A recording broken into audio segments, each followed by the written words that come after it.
Hyper ஆக்டிவிட்டியே இல்லை ஒரு குழந்தையா இருந்தால் கூட நம்ம பேரை கரெக்ட் பேர் இந்த மாதிரி ஃபார்மேட் இப்படி பேரை வச்சுட்டு கரெக்ட் பண்ணிவிட்டு அதை ஃபாலோ பண்ணாக்காவே அதெல்லாம் சரியாயிடும். ஏன் இப்போ துபாயில் அப்படி தான் ஒரு குழந்தை இன்றைக்கி அவன் குழந்தைய சொல்ல முடியும், அவன் பெரிய ஆள் ஆகிட்டான். அவன் பெரிய ஆள்னா மீன்ஸு அவனுக்கு எப்படி 18-19 வயசு இருக்கும். ஆமாம், அவனை வந்துட்டு இங்கே கைலாய மலைக்கும் போது கூட பையனுக்கு அவங்க அப்பாவை கூப்பிட்டு போயிட்டு இல்லை ஒரு முறை அங்கே வாங்கினேன். அதுக்கு முன்ன வரைக்கும் அதான் அவன் ஹைப்பர் ஆக்டிவிட்டி தான் வச்சுக்க பை பர்த்தே அவனுக்கு அதுதான். அவனை அப்படியே மோல்டு பண்ணி பேர் எழுத சொல்லி முதல்ல அவங்க பேரண்ட்ஸ் எழுதுனாங்க. அப்புறம் ஒரு கட்டத்தில் அவனையும் எழுதுனான். ஒரு ஸ்டேஜில் அப்படியே நல்லா வர வர வர பார்த்துட்டாக்கா அவன் படிக்கிறது முதல்ல ஸ்பெஷல் சைல்டு. ஏன்னா இங்கேயோட வெளிநாட்டில் தான் அவங்க வந்து ஸ்பெஷல் சைல்டு வந்து தனியாக போடுவாங்க. இங்கேயும் உண்டு, அங்கே கம்பல்சரி அங்கே. அப்புறம் சடனாக இவனே போயிட்டு அவங்க மேம்கிட்ட போயிட்டு, மேம் என்ன எதுக்கு ஸ்பெஷல் சைல்டு கிளாஸில் போடுறீங்க, நான் நார்மலாக தானே இருக்கிறேன் அப்படின்றாங்க. அவங்க ஒத்துக்கலை.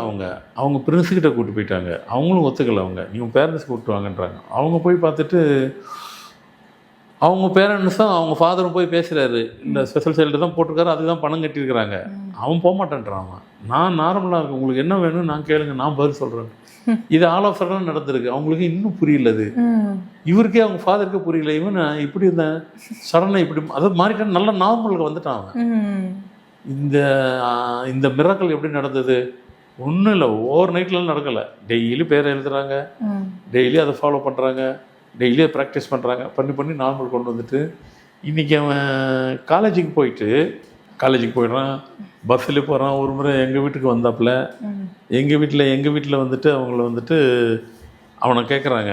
அவனை வச்சுக்கிட்டு அவங்க அப்பா கேட்குறாங்க, உங்கள் பெரிய பையன் ஒருத்தர் இருப்பான், அவனும் கூப்பிட்டு வரலையா? அதுக்கு அவன் அவன் சொல்கிற பதில், பாட்டி நான் தான் அவன், நீங்கள் அவன் நினச்சி என்ன கேட்குறீங்க, அது நான் தான். அது அவன் பேரை சொல்லிட்டு, நான் பேரை சொல்லலை, என்ன சொன்னேன்னு யாருன்னு தெரிஞ்சிருக்கா, பேரை சொல்லலை, நான் தான். அது என்ன தான் நீங்கள் கேட்குறீங்க, நான் தான். அதெல்லாம் நார்மல் ஆகிட்டேன், ஒன்றும் ப்ராப்ளம், உங்களுக்கு என்ன கேட்கணுமோ நான் பதில் சொல்கிறேன்.